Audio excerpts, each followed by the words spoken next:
Welcome to the podcast, Amy.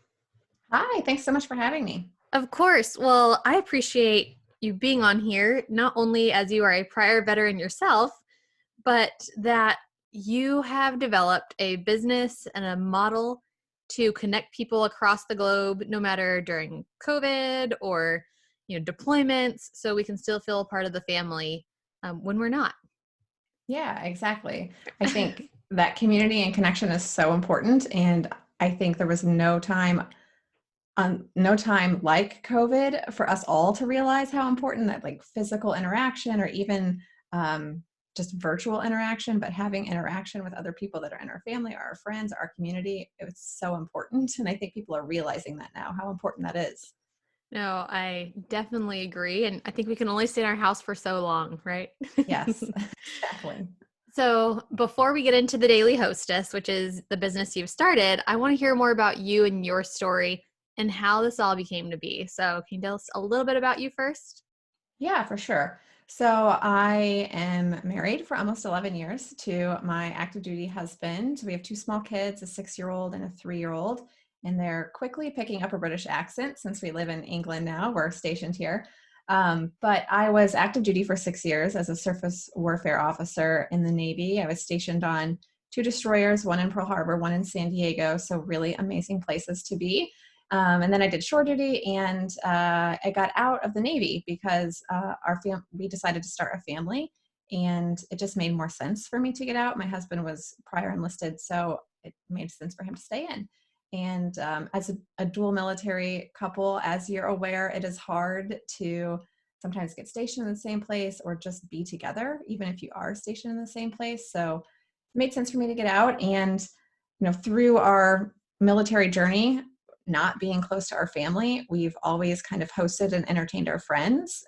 They have become our family. So we did it a lot. And then once I got off active duty, I figured I need to document this because we are doing it a lot. So I started 5 years ago, I started the Daily Hostess. It's a blog, and it's a source of, just inspiration and encouragement for people to open their homes, invite others in. And hopefully I do that through simple ways that people can relate to and don't feel overwhelmed to host others or to throw a party. And hopefully that can help them do that to build their community or their support system wherever they may be. No, so that's like a snapshot of your whole life right there. Yeah. Uh, Sorry, that's a no, it's quick awesome. journey. So, you started with the blog first. Now, how Mhm. did that transition to virtual party planning? So I think I just realized people do get really overwhelmed and don't really know where to start. And I have a lot of experience doing it in my own home. So I figured I would help others. So, I kind of branched off my business a little bit and providing custom digital party plans. So it's just a digital resource that guides you through step by step how to host your party and everything you would need to plan it. So you get checklists and design plans and a curated inspiration document specific to your party. So, that has pictures and other things that can give you a jumping off point to execute your party as it gets closer. So, I think it saves you a lot of time because you're not sitting on Pinterest overwhelmed by all of those images and trying to figure out what exactly you need to do and how long it would take or how much money it would take to do it. So, I hope to reduce the stress of people whenever they have to plan a party and they maybe just aren't sure where to start or don't have the time to do it.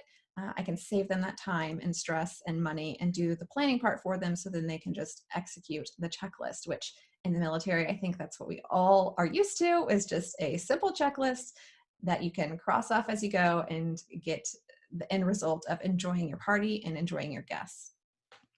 So, I wish I would have had this a few months ago. So, trip turned one into my head. I love hosting parties, always have. But when kids come in the picture, you don't have time, right? The time that you are at the house, you're with them.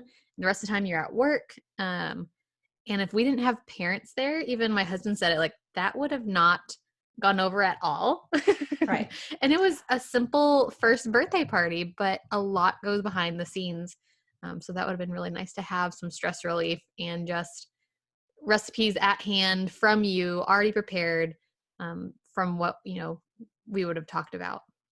Exactly. I think it's really funny. A lot of parents, their first child's first birthday party is probably one of the most stressful things they do because you don't realize how involved you have to be with kind of entertaining your child and how much time that takes away from what you can focus on for the party. So a lot of people I know have just said it was the worst experience because things are left undone, or you're rushing around, or the kid is crying because it's nap time because you waited too long. So it that party is never a fun one. I My first child's first birthday was even kind of stressful, and I'm used to kind of doing this stuff, so I get that.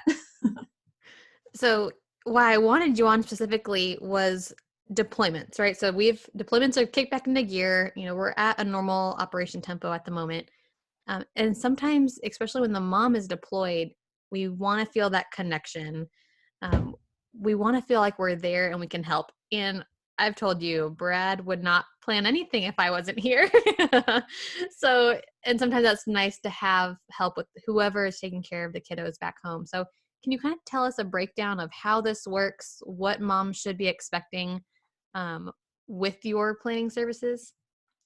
Definitely. So it all really starts with kind of an exploratory call, if you will, 20 or 30 minutes of figuring out the party details, when it's going to be, the theme, what colors you want. And you can have a say in all of that stuff, right? The activities or the menu, um, and the fun stuff that you're going to have at the party. Even if you're not there, you can have a say in that. And then, depending on the level of planning required, the price ranges from around $20 to around $50. And that initial call is usually about a month before the party. I recommend just to give me enough time to plan it for you, and you or whoever's doing the party for you enough time to execute it. And once I get all the planning and designs done, then I email all of that stuff to whoever it is that is throwing the party. This is also a really great way to, if you want a specific baby shower or a specific bridal shower, you can send that stuff to, a friend or a maid of honor or whoever's hosting for you. And it gives them guidance on the things that you want, without being too pushy about things. But that gives you plenty of time to kind of purchase everything and DIY anything that you're comfortable with doing yourself. So you have everything done before the party and you're not rushing around, and you get to enjoy it.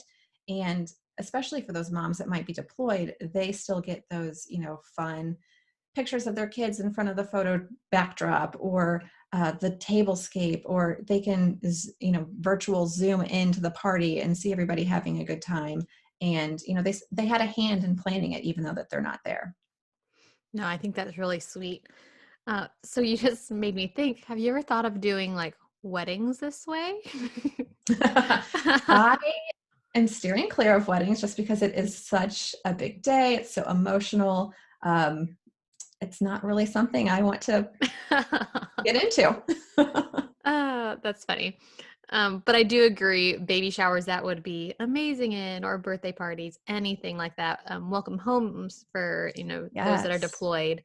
Because we always say we don't want anything, but then when nothing comes our way, it's kind of sad. So just it is pushing that 100%. that hint their way. Exactly. And we can do it in a really subtle way. It doesn't have to be, in your face or anything. So, what kind of response have you gotten to this from your current customers and your friends? What are they saying about it? Recently, this one I just absolutely loved. I had an older mom email me back after planning a virtual baby shower for her daughter. Obviously, with COVID and lockdown and at home restrictions and stuff like that, being pregnant, they didn't want to do a full blown baby shower. So they did it virtually. But this is something I literally, having done this for as long as I have, hadn't even thought of, that she was so grateful to have had help virtually because she didn't have to clean up after the party. She didn't have to wear shoes. She didn't have to, clean her house before everybody came over. So even if you are just hosting virtually, there's great benefits to doing it, a plan that has guidance for you without actually having the party in your house. So I thought that was really funny.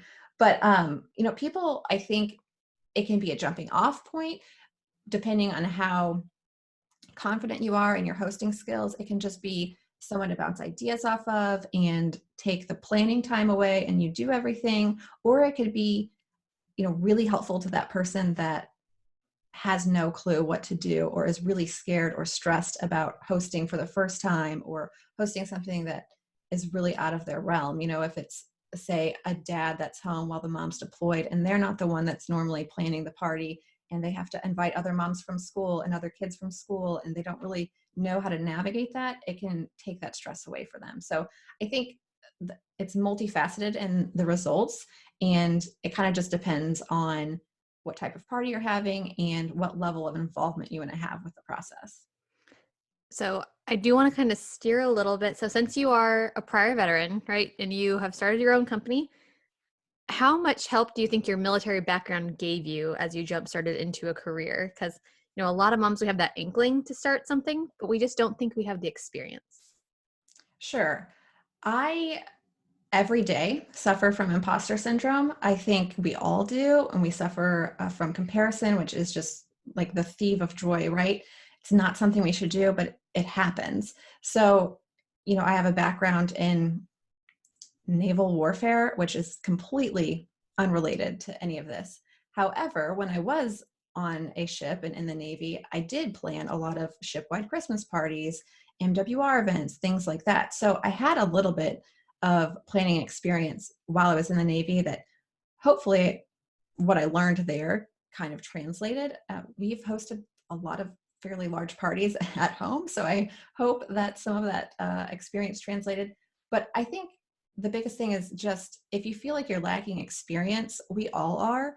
And the best way to go about it is not to compare yourself to others. And I think your military background is a benefit in that, if you don't have the answer, you can go find it out.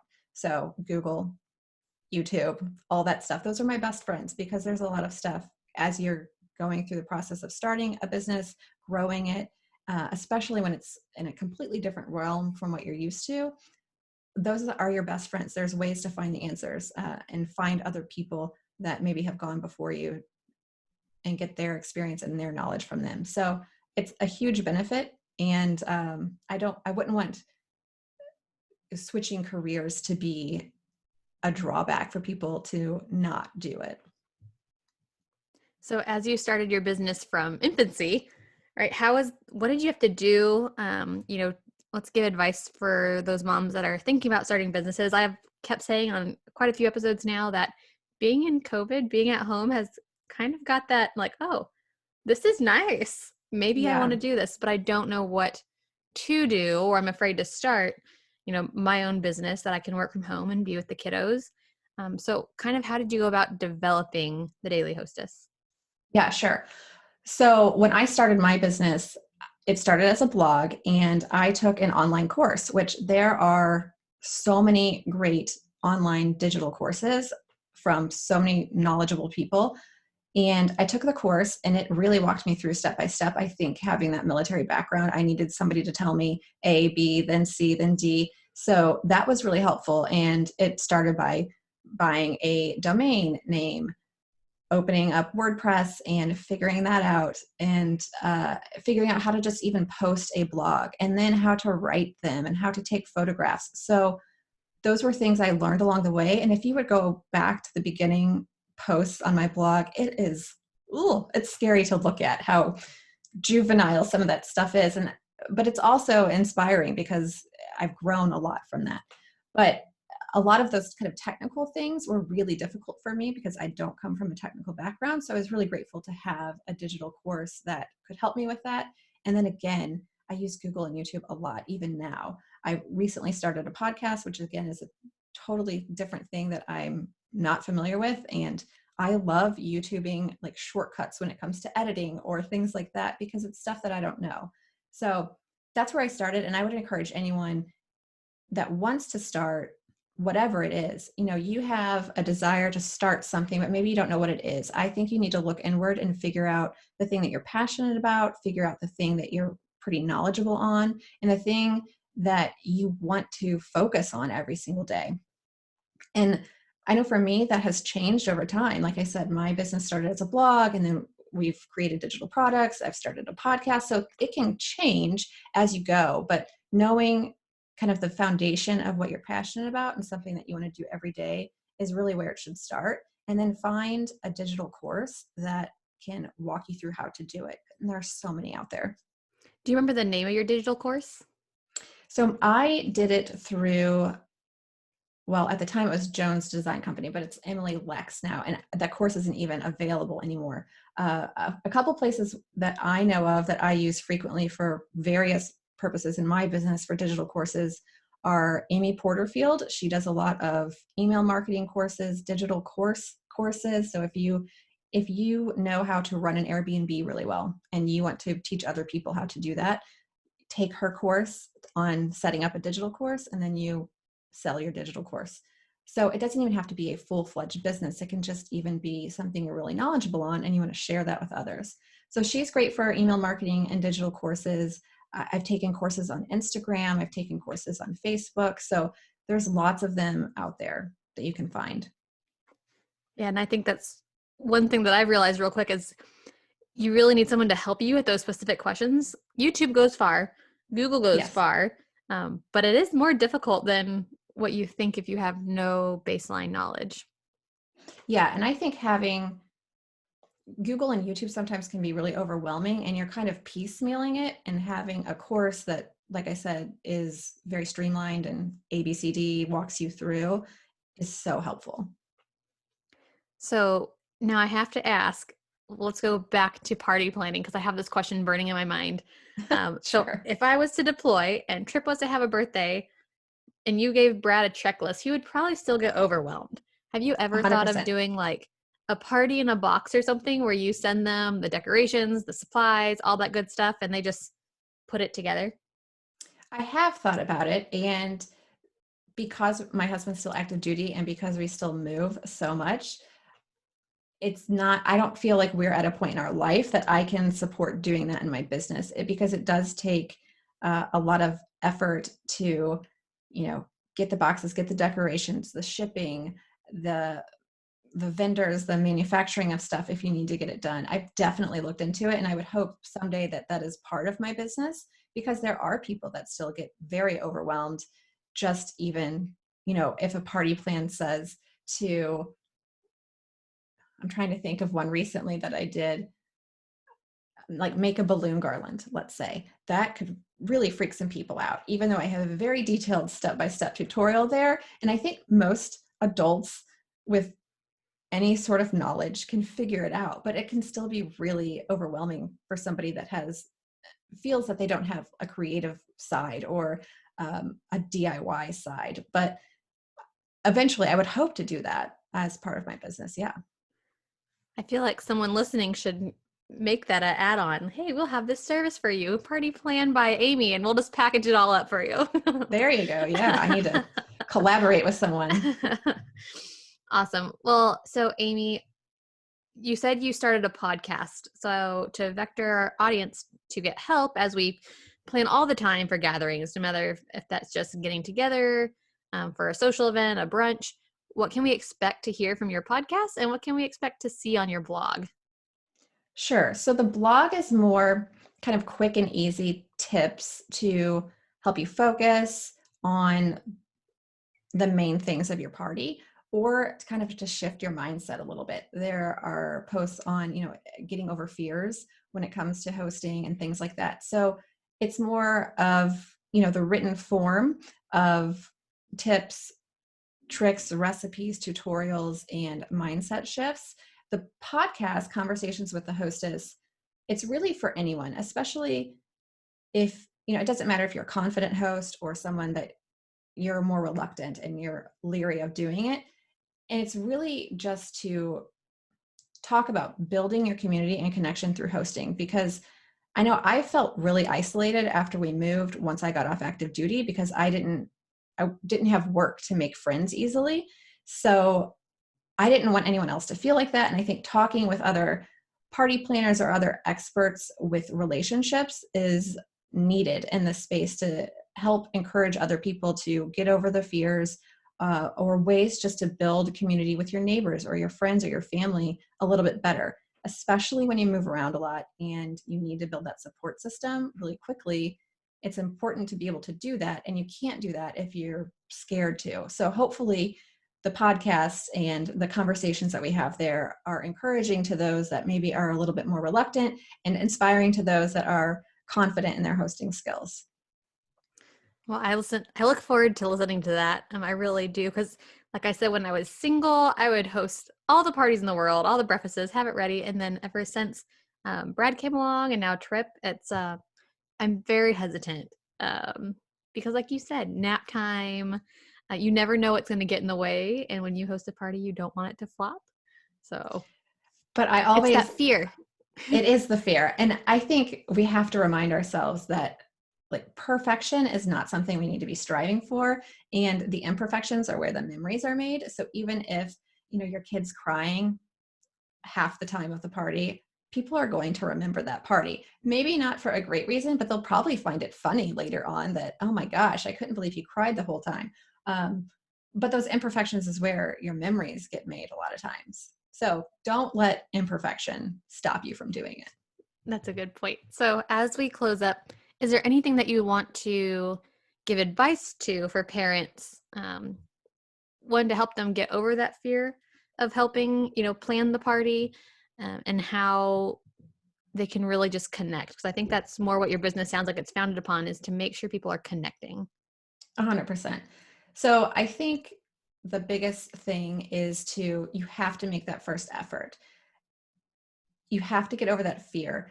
If you feel like your house is dirty, everybody's house is dirty, everybody has a pile of papers or a stack of toys somewhere that shouldn't be. If you feel like it's too small, then there are other ways to get around that. Have less people or go to a bigger place. Like there's other ways.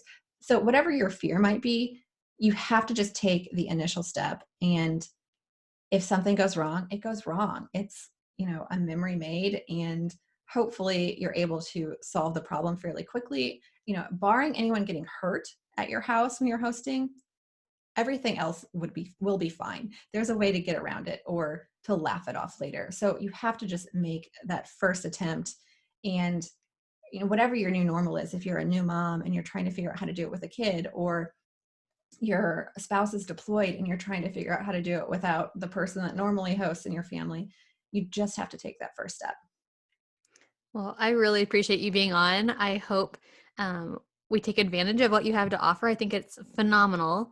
And Thank you. thank you so much for what you do. So now where can we reach you? I think you've said the name of your podcast, but if you can reiterate everything for us so we've got it and we can write it down. Sure. You can find me on Instagram at the Daily Hostess. The website's thedailyhostess.com, and the party plans are thedailyhostess.com/shop. And then the podcast is Conversations with the Hostess. So there's a lot of hostessing going on, but you can find the podcast on Apple Podcasts or Spotify. So just search Conversations with the Hostess there. Awesome. Thank you so much, Amy. And I hope we hear from you soon. Thank you, Dre. This was so fun.